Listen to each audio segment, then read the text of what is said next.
Good evening. It's August 9th, 2013. My name is Matthew Ogden, and I would like to welcome you to our weekly broadcast from LaRouchepack.com, a webcast featuring Mr. Lyndon Larouche.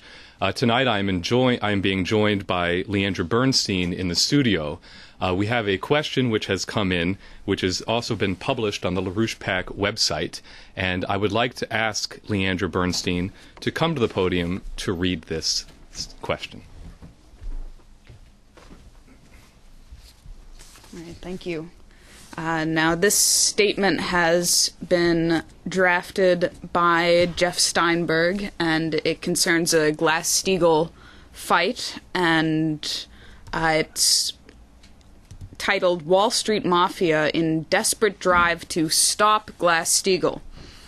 The criminal enterprise known as the Wall Street Too Big to Fail Banks is engaged in a desperate effort to block passage of Glass-Steagall. Bills have been introduced in both the U.S. House and the U.S. Senate to reinstate the 1933 legislation that broke up the banks into totally separate commercial and investment entities. Through a lobbying effort estimated to have cost more than $300 million, Wall Street was able to repeal Glass-Steagall in 1999.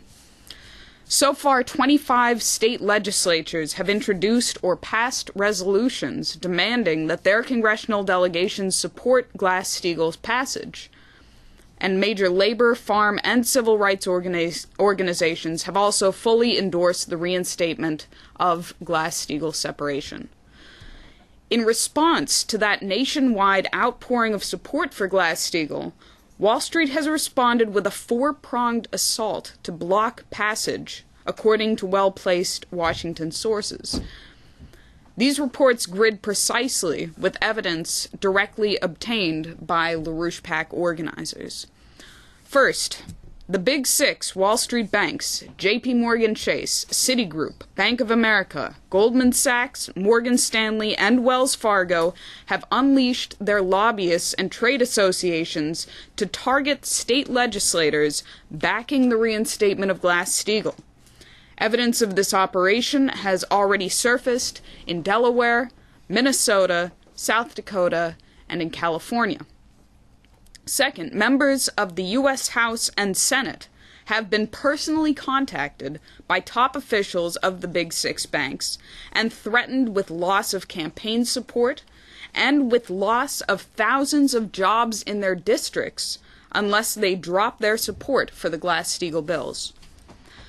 Third, the CEOs and other top executives of Too Big to Fail banks have been placing personal calls to congressional leaders and other pro-Glass-Steagall influential figures, further threatening reprisals against any people who persist in pressing for Glass-Steagall.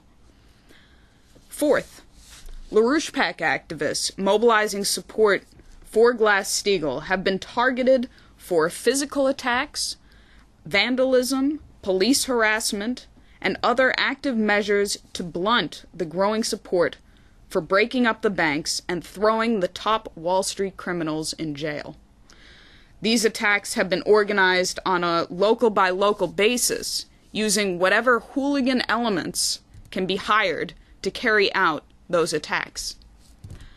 According to one informed Washington source, Wall Street and the Obama White House were caught completely off guard by the rapid escalation of support for Glass-Steagall. The movement toward passage of the reinstatement bills moved ahead far more rapidly than anyone in the administration or the Big Six banks had expected. The fact that half of the state legislatures in the country, including New York and California, introduced resolutions calling for the reinstatement of Glass-Steagall indicated a level of mass public support that posed an existential threat to the very survival of the too-big-to-fail criminal enterprises of Wall Street. It should be no surprise that the too-big-to-fail banks have resorted to mafia tactics to push back against the momentum for Glass-Steagall. The banks are being protected from long overdue criminal prosecution by the Obama White House and the Justice Department, which has officially adopted the Holder Doctrine, under which the big banks, particularly their top executives, have been given a literal license to steal and murder with immunity from prosecution. with Detroit showcasing the outright genocidal consequences of such policies, as a rating of the LIBOR interest rates and the manipulation of interest rate swaps to loot the already desperate city budgets, the ability of the Obama administration to continue their protection racket is running up against a growing popular rage. The desperate Wall Street actions targeting Glass-Steagall are criminal in their own right. Given these facts, would you please make your opening remarks? Well, the significance of this is the fact that the relevant people have been caught right-handed, left-handed, and backhanded. And they are now, in the sense of a subject to a thorough investigation before and after this proceeding is completed. In other words, they're not going to get away with this on their own basis, because they're still subject to what they've done in fraud in this case. This means hope for the United States, because the acts that have taken and the fact that they are traced to these agencies, not just these banks, but political institutions which are responsible for this sort of stuff. And therefore, that means that unless Glass-Steagall is automatically victorious in this matter, then the question is how much fraud was perpetrated in order to bring about a defeat of Glass-Steagall. So the issue is not settled. It can be settled by a victory of Glass-Steagall, but it cannot otherwise. The fact that this thing, what are charges that are made in terms of reporting facts, and they are reported facts, that means that you've got something very dirty going on, and it can lead to very serious consequences for members of the Congress. Because in some cases this was done, or was being done, under the instigation of members of the Congress and their agents. So it's a very hot situation. The other side of the thing is the positive side, is the fact that these guys were caught without, caught out. They had no anticipation of such an event as occurring in that form. Indicates the importance and the probable victory, which probably lies, an honest victory, lies in the hands of those who are defending the Glass-Steagall reenactment. And therefore anything that's done which gets even close to that kind of problem, where there's a doubt about who actually got the vote, and whether intimidation was used, which is really a felony. If intimidation was used to effect a defeat of the Glass-Steagall motion, then that's another issue. So we are not going to obviously sit back and watch this process. We will watch it, but we are also going to look into the hooliganism which is being already in progress to try to defeat Glass-Steagall. The attempt to change the definition of what the law is in itself monstrous. And particularly when you consider the fact that what the intention is on the other legislation. If Glass-Steagall is not victorious, and if something like that is proposed is introduced instead, you're going to see something else which is really darker. The Queen of England, who is actually the controller of this process, including responsibility for participation in this fraud, has declared her intention that she is going to reduce the population of the planet through her powers and the empire she controls, to reduce the population of the planet from 7 billion people to 1 or less. She is presently headed toward less. which would mean the greatest mass murder that the planet has ever known. Imagine going from 7 billion people down to less than 1 billion people. Well, what's the population of China? Population of China is what? How many billion people? 1.4 probably, something like that. What about Russia? What about India? What about Japan? You mean you're going to wipe out, one way or the other, you're going to wipe out most of the population of China. You're going to wipe out most of the population of Japan, of India, of Russia, and other countries. This is what is at stake here. Because the Queen of England, who is actually the backer of these policies, the one who's instrumental, and she's declared herself to be in that. She's declared herself as intending to bring about a reduction of the human population from 7 billion people to less than 1. She's done it. She intends it. And she has the power to do so. It's not England. It's not the British Isles.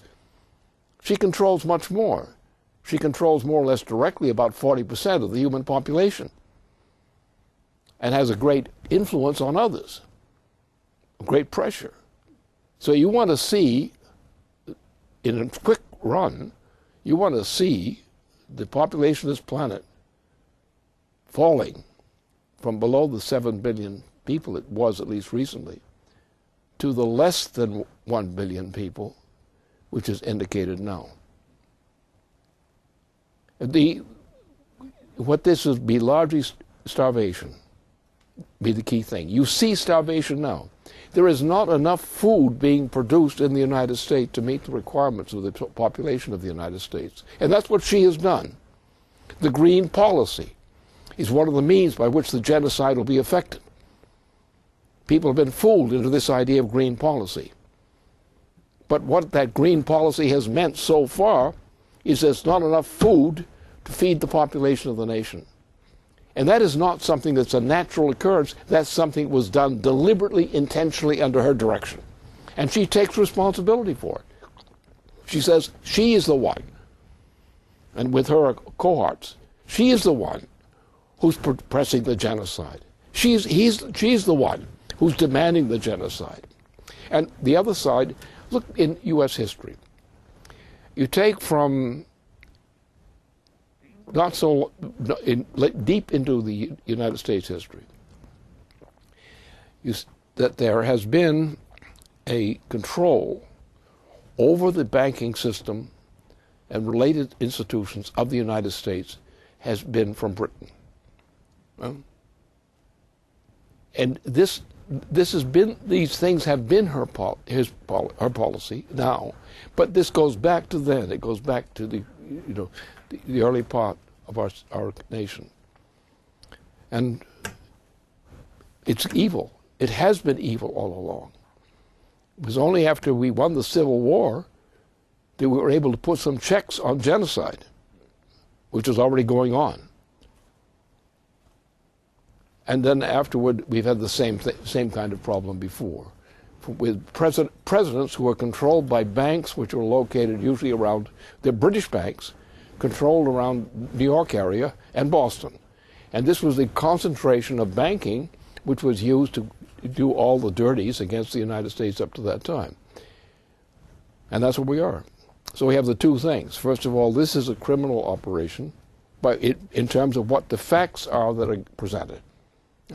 If you're hiring gangsters to go out and try to change the policy of the United States by gangster methods, that's a crime. And that's what they've declared themselves intending to do. On the other hand, the policies that the Queen is pushing, which is their policy, the same institutions that involved in this are the ones who intend to do this, put this thing through. So you're facing your genocide, your victimization and genocide is what you're facing. And these guys, these hooligans who are using these kinds of methods already, hooligan methods, means that these guys are criminals.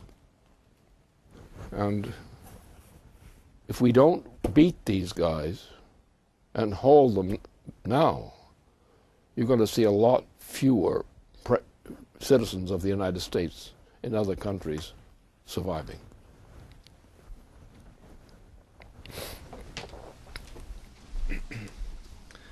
And I would just emphasize that the release that Leandra read is posted on the LaRouche PAC website and is available everywhere and must go into mass circulation very quickly. The next question comes in from some institutional contacts inside Washington. The question is, Mr. LaRouche, as you are aware, President Obama has canceled the planned summit meeting next month with the president of Russia, Putin, citing the Edward Snowden affair, among other issues, as the reason. How can the United States improve relations with Russia? Despite the Snowden affair, the 2+2 meetings between Secretary of State Kerry, Secretary of Defense Hagel, and other Russian counterparts is taking place and could play a positive role in reducing misunderstanding on volatile policy issues such as Syria. How would you recommend the United States and Russia proceed? Can the Geneva II plan be revived? And in the larger framework, how would you redefine the U.S.-Russian relationship? Well, there's not much Russia could do about this problem because Russia has not actually done anything which is really legitimately considered an offense against the United States. They've done nothing. They've done everything to avoid that. Now, the Snowden affair is not an issue because Russia has a policy, a standing policy. They are not liable to force this guy to go back to the United States. And the general opinion is that the intention would be to, beat him up, kill him pretty fast. That nasty accident to happen. They don't want him around. Now, on the other side of this thing, you have to realize that the current president of the United States is walking closer and closer to impeachment. We had one impeachment of that type back in the early 1970s. And I think we might have the repetition of that now. But he's not going to remain in, likely, unless some very extraordinary things are done. He is not popular. He has committed offenses. The programs which have been run under his administration are objectionable to the American people in the great majority. The only thing that enables him to stay in office is intimidation of the citizens. Now, this guy is out. He's about to go. And what's been done, as it already revealed in revelations that have been made, that what has been done have been criminal activity in point of fact. Treasonous and also treasonous. To intimidate, and by the methods that are reported so far. And the Snowden affair, Snowden is accused of what? Snowden is accused of objecting to those methods, those frauds.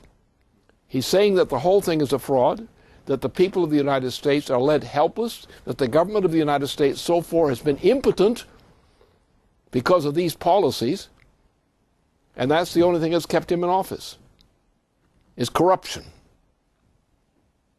And this guy's corruption is already far worse than Nixon's.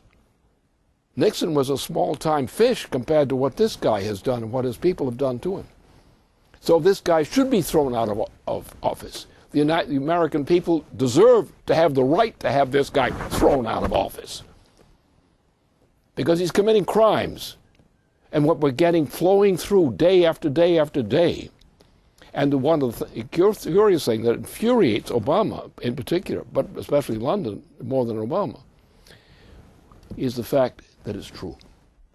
The charges against his administration are true. And that's it. So this thing has to be dispensed with.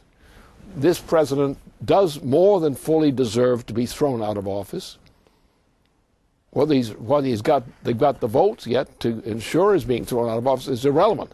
This guy, for what he's done, what his administration has done, what the facts that have been put on the floor on this same issue, no, this guy has no right to be in the presidency of the United States. So if the president of the United States, so-called, or whatever that is, complains, so what? All he's doing is compounding his crimes by trying to complicate the relationship with Russia when Russia has done nothing that the United States should object to. It was no violation of law. The United Nations organization leaned in that direction of supporting that. So what's the problem? Obama should save a lot of expenses by just resigning and walking out of office. That's the best thing he could do. And the fact that and Russia should be praised for that. They didn't violate the law. They didn't violate their own law. They took no extraordinary measures to embarrass the United States. The President of the United States is the great embarrassment of the United States, not him.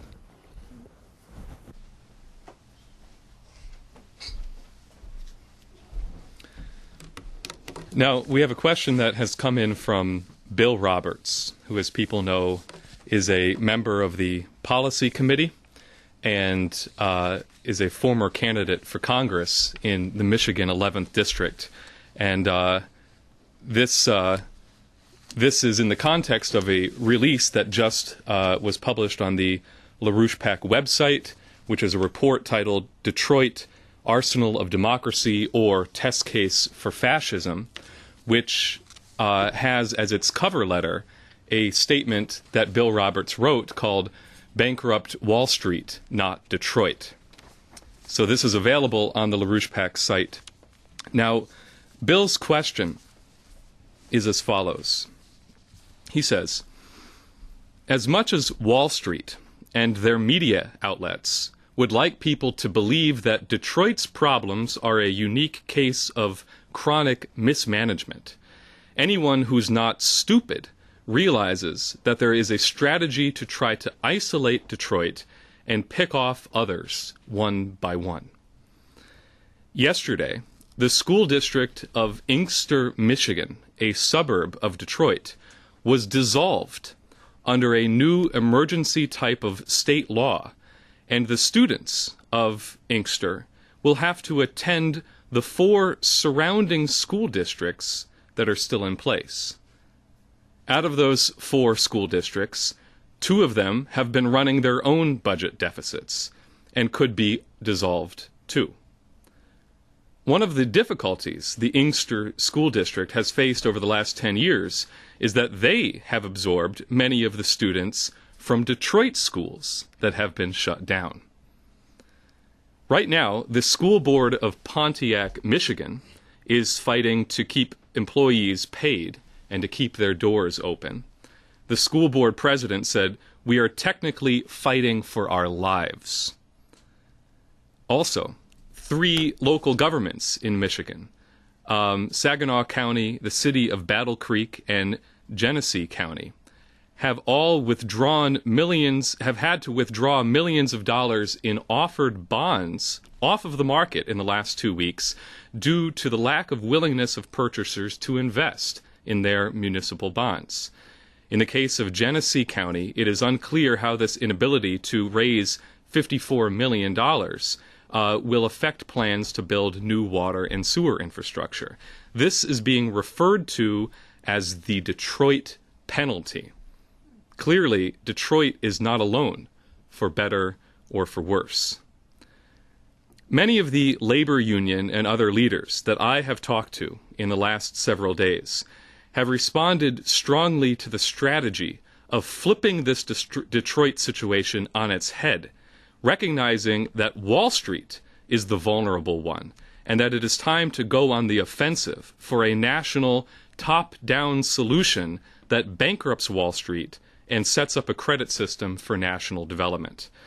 They also agree, strictly as a matter of taste, that Jamie Dimon would look excellent in an orange jumpsuit and silver bracelets. What would you say to these local leaders as advice on a strategy for victory? This is a little more complicated in detail than that might suggest.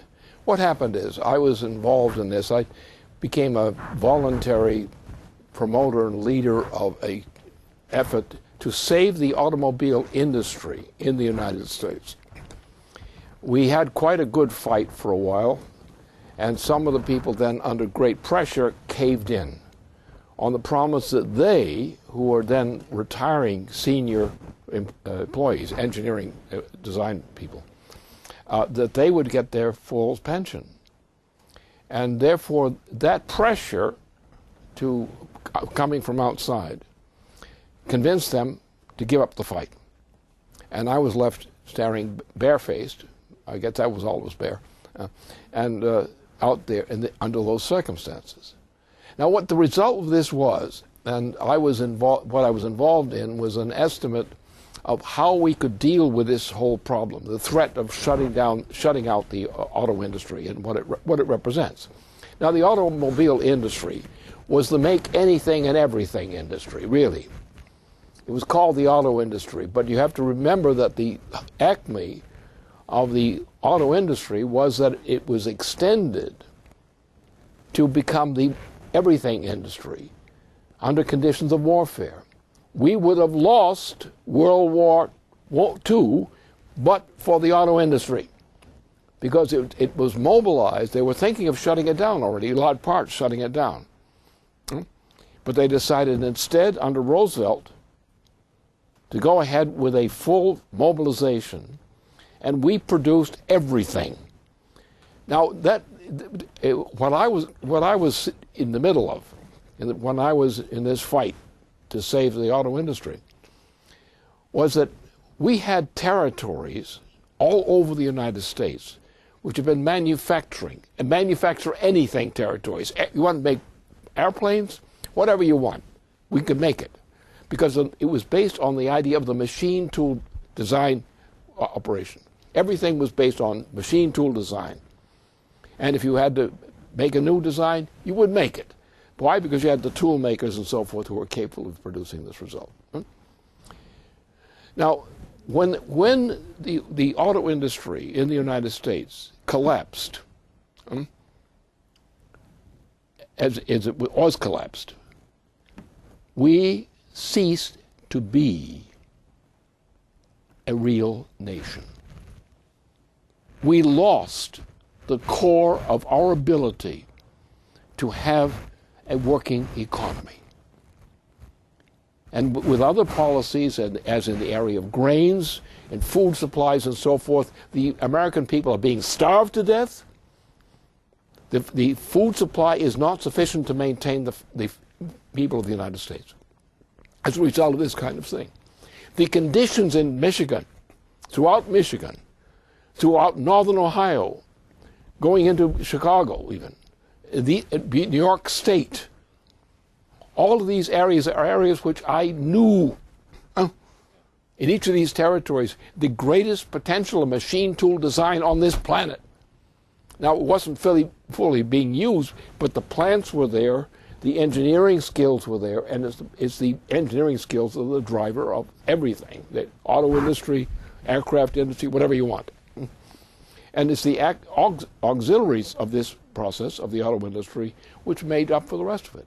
So what happened was that when under the Bush administration, where this tragedy happened, the United States was turned into a rubbish pile. Now, we are not a rubbish pile. We are people. We still have aging people who are machine tool design people. It's the top of the skills business. A few of them are still left, but there's a shrunken amount. So the United States is no longer an economic power because of this.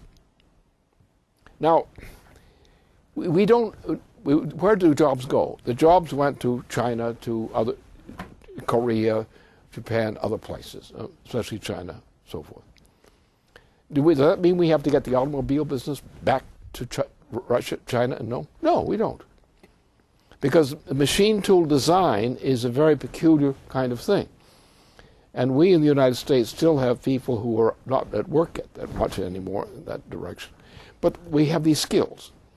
Now we have, in the United States, we have the immediate potential of opening up entire categories of new industries. It would start in a small way because you put a leader cadre group in. But we have projects, for example, right now we don't have any food production to speak of in the central states of the United States. Tennessee is no longer something to be proud of. It's been destroyed, essentially. California, which is one of the bounty area for production of foodstuffs and everything else, is now dying. It's impoverished, wrecked, dying. All these things have been done, especially since Bill Clinton left office. And then, of course, and the Bush family. The Bush families in government has been a key instrument in causing all of this trouble, including Prescott Bush, the guy who backed Adolf Hitler. Not a good guy, and that family has not got a good reputation when you look at the record. But the point is, we don't need to get the jobs back from China into the United States. What we need to do is simply do what Glass-Steagall will permit us to do. If we enact Glass-Steagall in this election, as of January of this coming year, we will have a turnabout of two types, two aspects, a turnabout in the entire history of the United States since the Bushes got in control of the place. We will go back. We have a limited number of people who are aging, admittedly, in terms of these high-skill jobs. But we have enough to open up both training schools for design engineers and using a core of senior people now, who are senior skilled people, to get into motion to producing what? Restore the water system of the central states of the United States, along the Mississippi and Missouri. That has to be done, or we cannot feed our people even with the present population. California used to be a bonanza state. That's been destroyed. We can rebuild it because the ground is there. What they need largely is water and things that go with water. Now, California is a natural place. They've done a good job with water before. They can do it again. We can rebuild the Mississippi, Missouri water system. We can do a number of other things of that type. We can rebuild some industries. We can save Texas. Texas is now dying. It's killing its own cattle, and it's dying as a part of the economy. What we need to do is go to the higher level of technologies, to design and engineering. We need nuclear power. With nuclear power, back to nuclear power, real nuclear power, we can get a driver going on short notice. We can only, with that method, we can bring a rapid recovery in terms of mobilizing the water resources which are necessary to prevent the western states of the United States from dying. So therefore, this is what the auto industry meant. Therefore, the people in that area which were affected by the auto industry, from New York State, along the coast of the Great Lakes and so forth, into Missouri, this development we can get back again, because we still have people living in those areas who have these skills. They may be aged, relatively speaking, for what they were 10 years ago, but they have these skills. They have the mind, they have the brains, they can train and educate people. We will go to the highest level of technology the world has ever seen, and we can do it within 10 years. We're going to have to fight our way up. But that's what this means. That's what this issue of Detroit is. Detroit is a central reference point for a whole area of the United States, or areas as well, in which this kind of skill existed. It still exists, much of it unemployed. but they can teach as well as do. And we need a generation of new trainees in this business. With that, we can rebuild our nation. We don't have to go back and get the Chinese to give back China how to produce automobiles.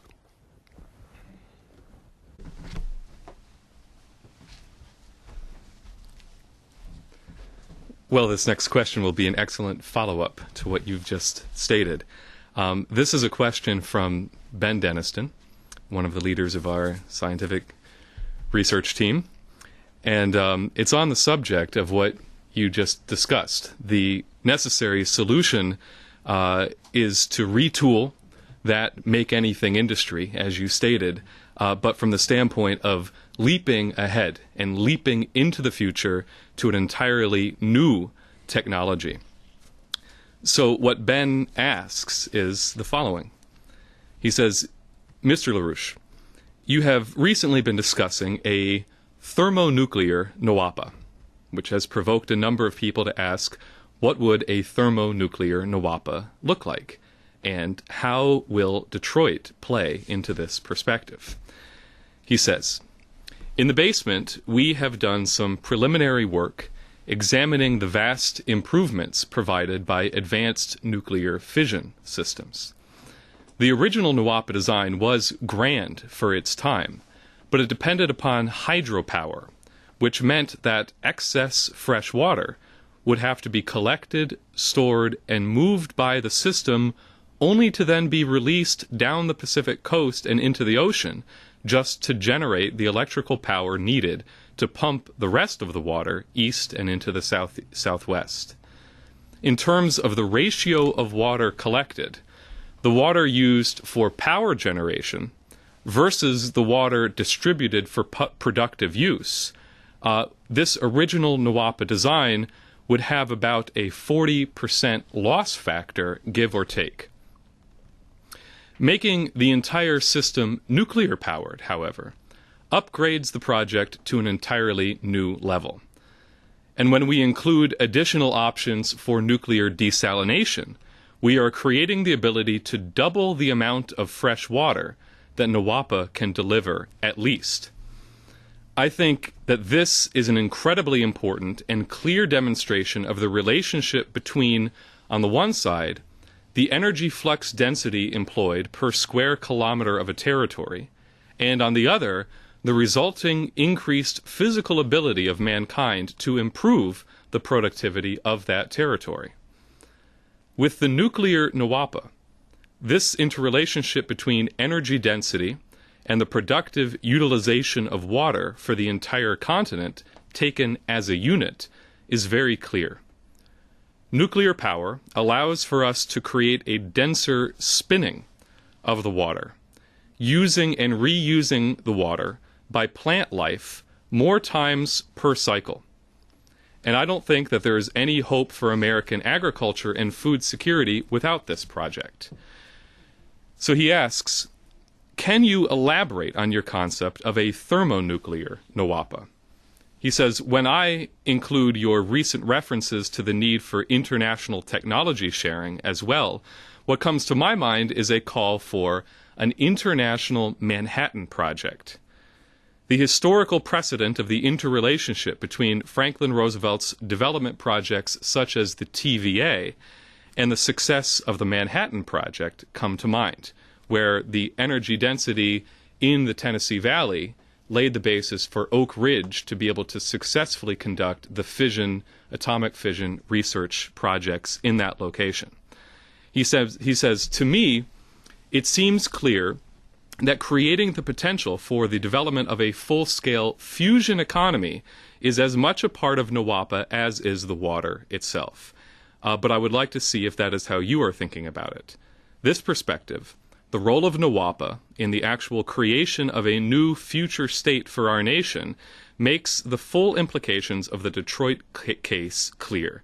Detroit can actually play a critical role in giving the American people this future. Wall Street can deliver nothing but death and destruction. If we let Wall Street succeed in fully destroying Detroit It is not just Detroit that we are losing, but the very future itself. Is this the perspective that you see when you are calling for a thermonuclear Nawapa? Let's go back a bit earlier. That description sort of, for most of us, speaks for itself. But let's look at what the background is. Let's talk about the stupidity of much of our school systems and other things on the question of science. Now, people don't understand the difference between man and an ape, actually. And that's a very important thing to consider here. Because man is not an ape. Not even a big, clever chimpanzee or a gorilla, nice old fat gorilla, you know. Well, you should read about the gorillas while they were still alive, so forth. They are quite different than usually described. But what is the difference between man and an animal? There's a fundamental difference, and it should seem to us that since we are not just animals, but human beings, that maybe we ought to have policies that fit the capacities of human beings rather than animals. Animals are limited to the kind of species they're born into. Human beings not. The human being is different from the animal. The human being is the only known species of life which is capable of increasing its power voluntarily in mankind. And this is not just physical power, this is increase in creativity. For example, the difference between man and the ape is a very simple one. We discovered a long time ago that there were certain places where ape-like people, or palpably like people, would have firesides. In other words, they had all the charcoal and the meal and so forth. The evidence of there would be a Yaki could always just dig these things out, particularly in South Africa. Now, we've gone from that level of man as a fire bringer to higher orders of magnitude of fire. And thermonuclear fusion is one of those higher forms. We went from things which, from wood, burning wood, using charcoal is a higher form of wood. We're going to higher degrees of chemistry in terms of power. So man is a fire bringer. And many kinds of fire, all the way through thermonuclear fusion and matter-antimatter reactions, and beyond. So mankind's mind, through scientific progress, through increase of the energy flux density per capita per person, is what makes the difference between man and an ape, or a mere monkey. So therefore, the question is, how do you define man? Well, you have to educate man in each level of this process. They have to be re-educated to a higher level. Now, this means that the energy flux density per capita has to be increased. It means the concentration of everything is increased in terms of fire and energy flux density. Without that matter, the human species could not have existed as human.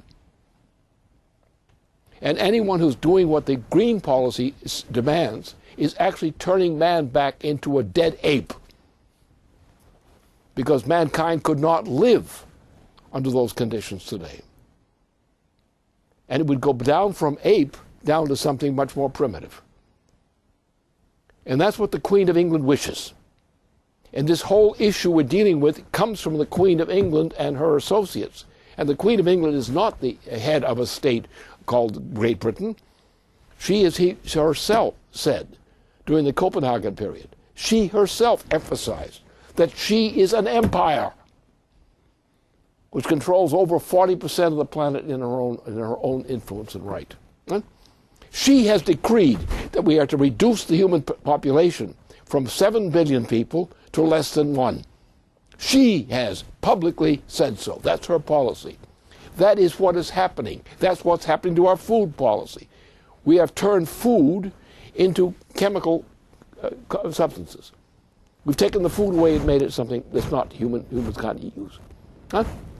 We have done that and caused starvation and accelerated death rates among human beings in the United States by that green policy. The green policy is a mass murderous policy.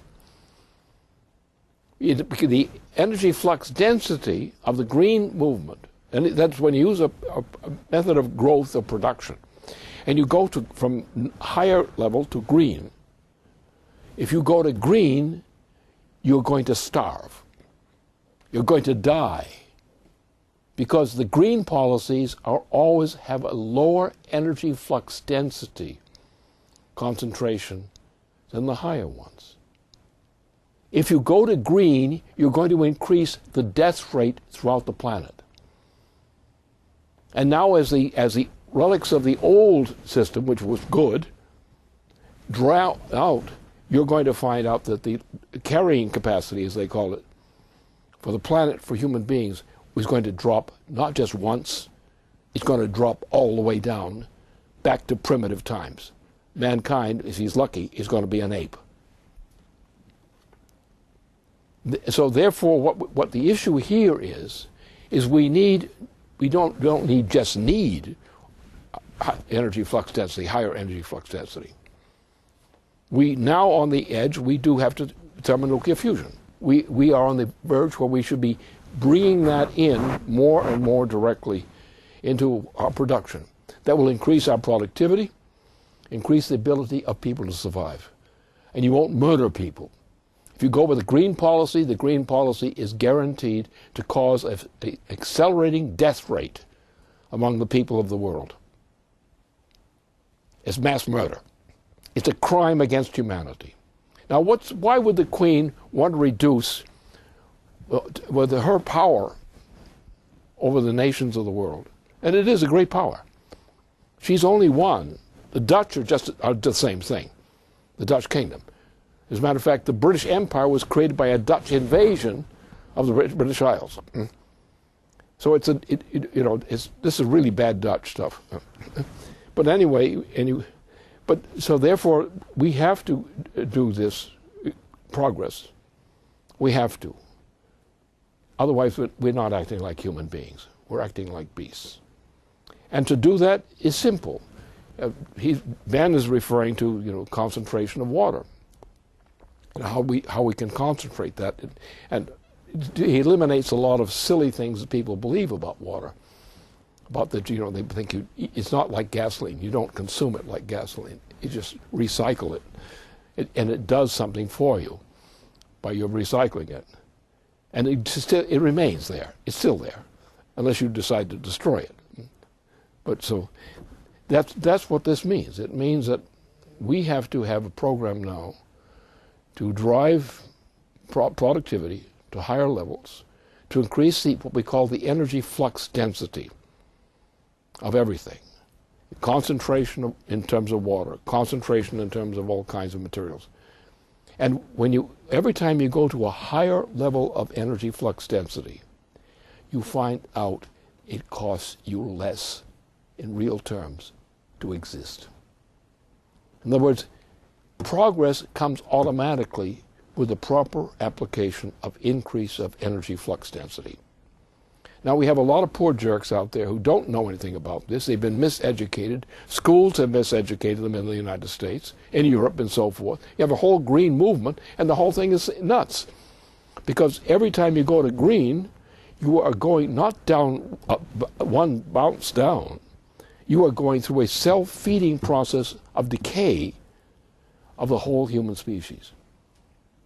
If you try to do that, if you try to green policy, you are going to exterminate a great part of the human race. And that's what the Queen's talking about. She's saying that we can control the population by keeping them stupid. And the green policy's characteristic is it suggests having stupid people, that you can do better with stupid people than intelligent ones. And that's what this is all about. So therefore, this is not some future thing which is doubtful. This is the way that mankind has always proceeded when it was successful. And when mankind did not do that, mankind went backwards. and became fewer and died more younger and died more frequently. It's inhuman. It's inhuman. And what Wall Street is doing is mass murder. It's inhuman. It's one of the greatest crimes ever committed against the human race. And those people are criminals because what they're doing is criminal. And since what they're doing is criminal, they must be criminals too. Otherwise, they couldn't be criminals or something.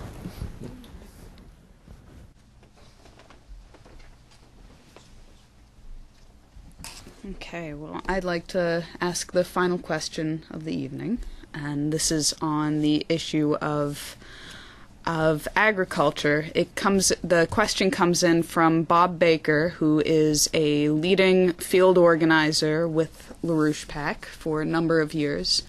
He also has a history in farming and has continued his work within the farming community with farmers and agriculturalists. And he says, in thinking about the current food production of United States agriculture, the so-called family farm has been restructured with breathtaking speed into a relatively small number of mega-production operations. We have a relatively very few food-producing operations producing our food. For instance, a February 2013 U.S. Department of Agriculture report stated that the U.S. in 2012 had 2.2 million farms. 10% of these farms produced 82% of the value of total U.S. agricultural production. On 59% of these farms, the on-farm share of household income was negative 9%. Overall, for the total 2.2 million U.S. farms, 83% of total household income was off-farm income. Now, about 1/2 of U.S. farm income comes from livestock, from cattle, hogs, dairy, poultry, and sheep. So he breaks down the figures. For beef cows, 10% produce 55% of the beef.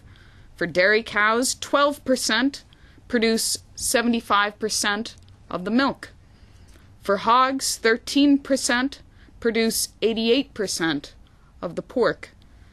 For sheep, 6.1% produce 65% of the mutton.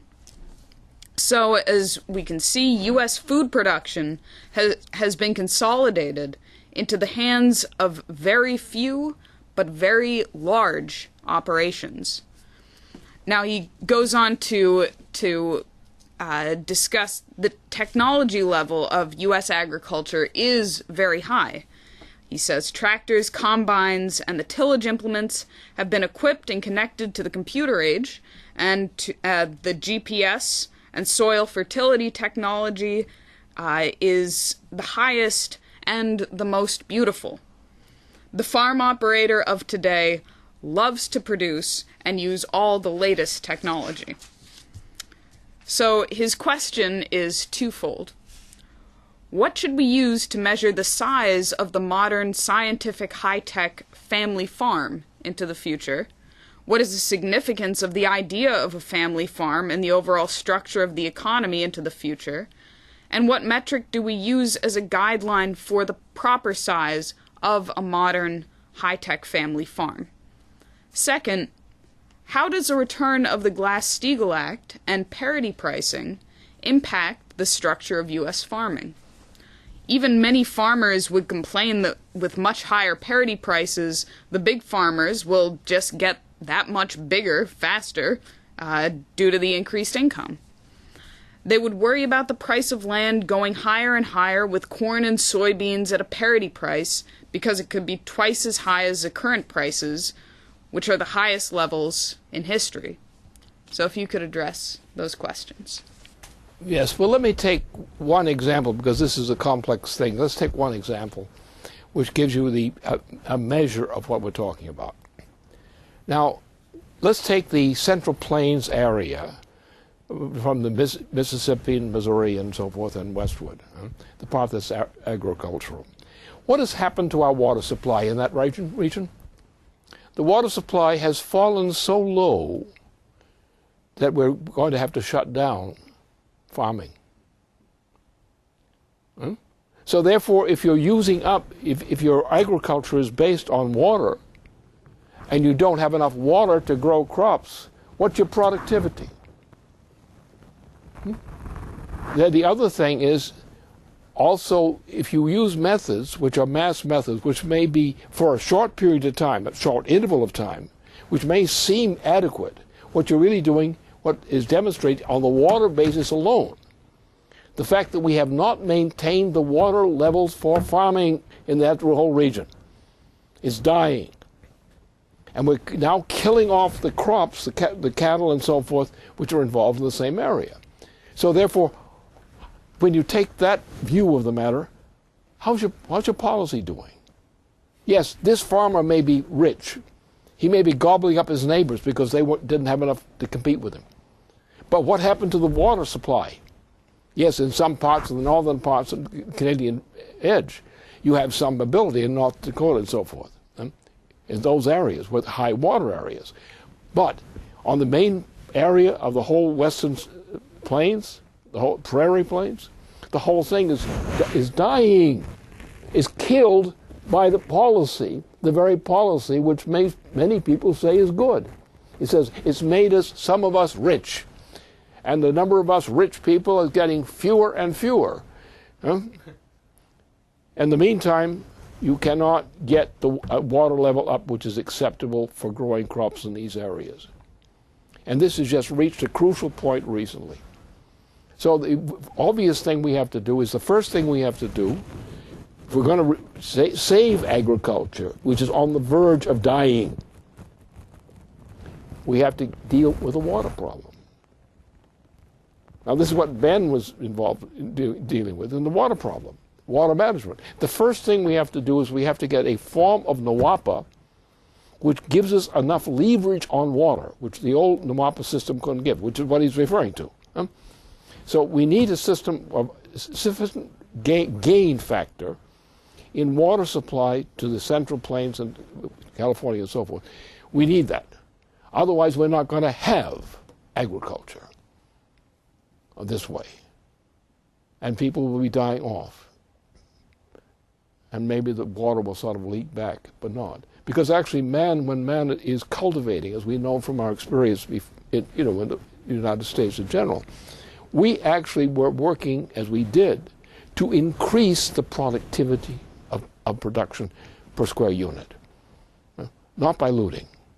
And it was the more intensive concentration, not this large scale of producing 50 million of everything, but the cultural process of complex farming, and the extended family farm is the best model for that, for most cases, because you're getting the most efficient utilization in terms of productivity, in terms of land.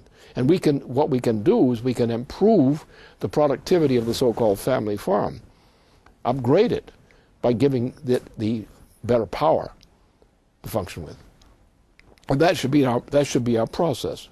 We just first simply recognize that what the stories are that are told, the tales that are told, are bunk. Because if you look and say, well, what about water? What about water? How's the water situation? That exposes the whole fraud of Monsanto.